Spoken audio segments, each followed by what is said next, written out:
So it's the studs and duds.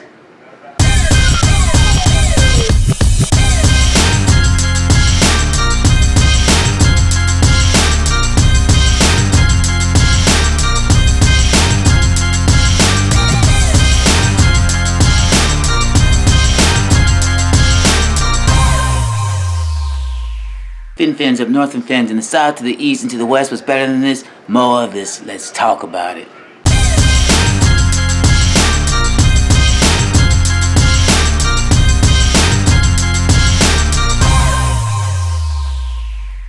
Alright, before we get into this, I just want to say if you guys are new to the channel, and if you like the content, please like, subscribe, and hit the bell. It'll help us reach our milestones. And if you guys are already subscribers and you guys are grabbing the t-shirts, I want to say thank you. We really love you for that. It's really helping our community out. And with all that, just want to say thank you guys, and let's get to it. Alright, so you know what's bad? It's like when you're watching the highlights and you're screaming at the screen like it's a live game, telling Tua to throw the ball. You know, that's exactly what I was doing. You know, that game in itself was an emotional game. I really got a feeling we'll be seeing these guys again in the playoffs. And, you know, when we do, I think the outcome is going to be a lot different, because really,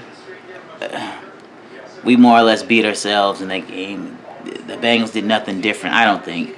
But, so we're in the studs and the duds, and, you know, I just...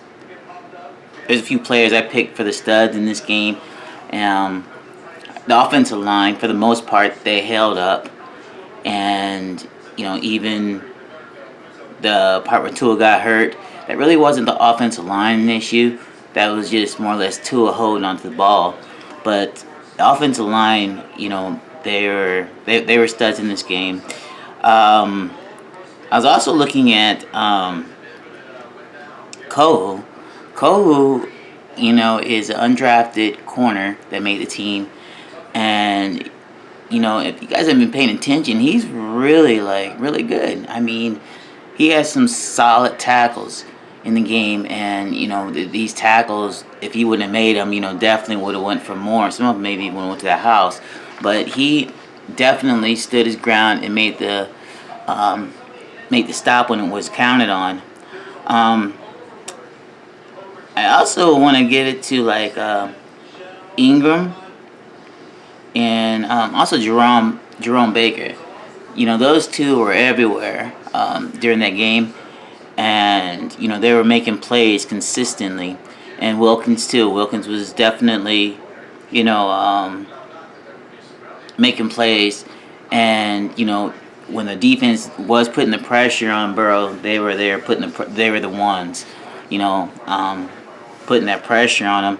And also, you know, I want to say the defensive line as a whole, on those fourth and ones, the defensive line was there to shut that momentum down and get us the ball back when we needed it. The duds in this game, you know, I think I want to go with the coaching staff, because first off, they had Tua in the game. And even if we won, I think I still would have felt that way. It's like, and even having Tua in the game, they were playing very conservative.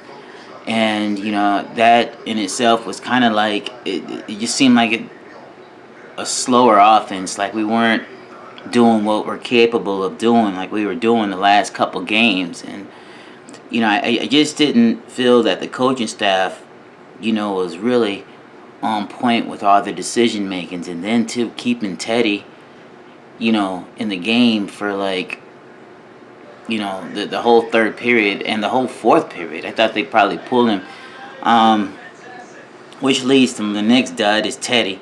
You know, I thought his play was lackadaisical at best. And, you know, the interception he threw, I just don't think Teddy had the energy that night, you know, playing. And I still feel that Skyler has outbeaten him and has earned the right to be starting over Teddy. We'll find out what's going to be happening this weekend, and Teddy's still playing like he ended the quarter and a half play against the Bengals. I'm really gonna be upset with that one. X. Let's talk about X. He pulled his groin, and he was Higgins pretty much cooked him all night long. I mean, alone. He was like alone on the island with him and just getting served up. And I just think that X wasn't himself. It didn't seem like he wasn't playing, how he used to or he should be. And it seems like the Bengals didn't fear him, and they showed that because they kept feeding Higgins. Higgins, was over like 100 yards receiving and got a touchdown. X didn't have an answer for him. X couldn't tackle him. He couldn't keep up with him. I mean, I don't know. Leads me to my other one, Brandon Jones. Brandon Jones is on the dud list. He missing tackles all over the field. Tackles over Hayden Hurst going over the middle. Brandon Jones, falling at his ankles and stuff. Like his middle name is Brandon Rainman Jones or something. I don't know. It just didn't seem like everybody was clicking on all cylinders like on how it should have been. And let's not forget Chase Edmonds and also Jason Sanders. Jason Sanders, kicked the field goal, hit the upright corner on the post there. Cost us 3 points. Chase Edmonds cost us 7 points when he dropped a touchdown in the back of the end zone on a catch that he had. The ball hit him in both of his palms. He had his hands on the ball, and he just dropped it. Although he did come back and score again, but he's still on the duds list. So anyhow, that's the studs and the duds for week 4 there with the Bengals. We're 3-1, getting ready to roll into this new week here with the Jets. Sunday, if you guys have any comments, concerns, please drop them below. If you guys are new to the channel and you like the content, please like, subscribe, and hit the bell to help us reach our milestone. And to if you guys are already subscribers, I want to say thank you. We love you guys, and keep grabbing the t-shirts. We appreciate it a lot. We put a lot into it and a lot into this channel, and just trying to have fun here because we support the NFL and we also support our team, the Miami Dolphins. And with all that, just want to say love y'all. Deuces. Alright, so football season's began, and what we're going to be doing is we're going to be starting Thursday. This Thursday here, or actually every Thursday, is we're going to be doing our odd and gamble. And basically the odds are going against the gamble. And these are 2 characters I created. Odd is a card. He's an ace card. And gamble is a house poker chip. And basically these 2 pit against each other. And how it works is that the odds, of our team winning is pretty much predicated by the things that are happening, like with the players, with the weather, with the field, and anything that's not predicated to the house. So those are the odds, okay? And the gamble is what's the casino saying, what is like all the betting sites saying. So that's the house, and that's gamble. So every week we're gonna go by game. You guys choose, what are the odds that the Dolphins are gonna win, or is it a gamble that the Dolphins are gonna win with what they're saying against each other.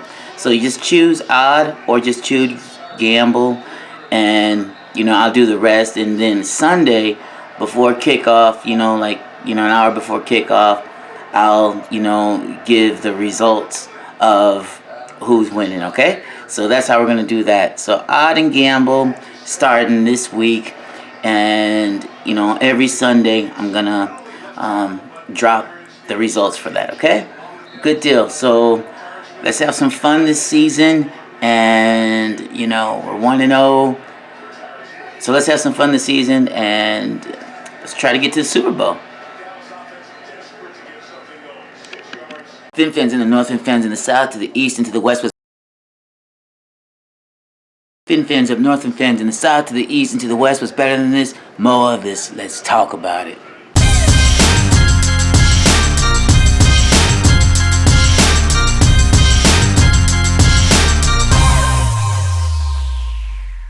Don't forget to take a look at our gear. Clicking with the Fin Fan. You can check out the links below. And also know that your support with this helps our artist, and it also helps what we're doing here with Clicking with the Fin Fan. And a good thing about it all is you also get free shipping with that. So just take a look at the gear that we got. Grab something for you, your boo, significant other, your kids, whatever. And help support what we're doing here, and we appreciate it a lot. Thank you.